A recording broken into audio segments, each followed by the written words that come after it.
بسم اللہ الرحمن الرحیم۔ صحیح بخاری 3440۔ یہ حدیث نبی پاک صلی اللہ علیہ وآلہ وسلم کے خواب کے بارے میں ہے۔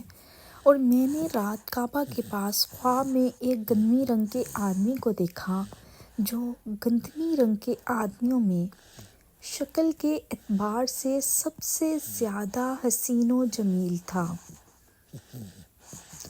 اور اس کے سر کے بال شانوں تک لٹک رہے تھے، سر سے پانی ٹپک رہا تھا، اور دونوں ہاتھ دو آدمیوں کے شانوں پر رکھے ہوئے وہ بیت اللہ کا طواف کر رہے تھے۔ سبحان اللہ۔ اور میں نے پوچھا یہ کون بزرگ ہیں؟ تو فرشتوں نے بتایا کہ یہ مسیح ابن مریم ہیں۔ اور اس کے بعد میں نے ایک شخص کو دیکھا، سخت اور مڑے ہوئے بالوں والا، جو داہنی آنکھ سے کانا تھا، اور اسے میں نے ابن قطن سے سب سے زیادہ شکل میں ملتا ہوا پایا۔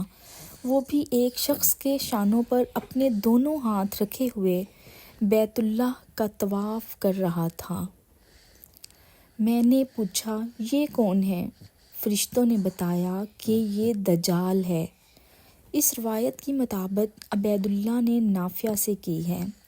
یہ صحیح بخاری کی حدیث 3440 ہے۔ جزاک اللہ۔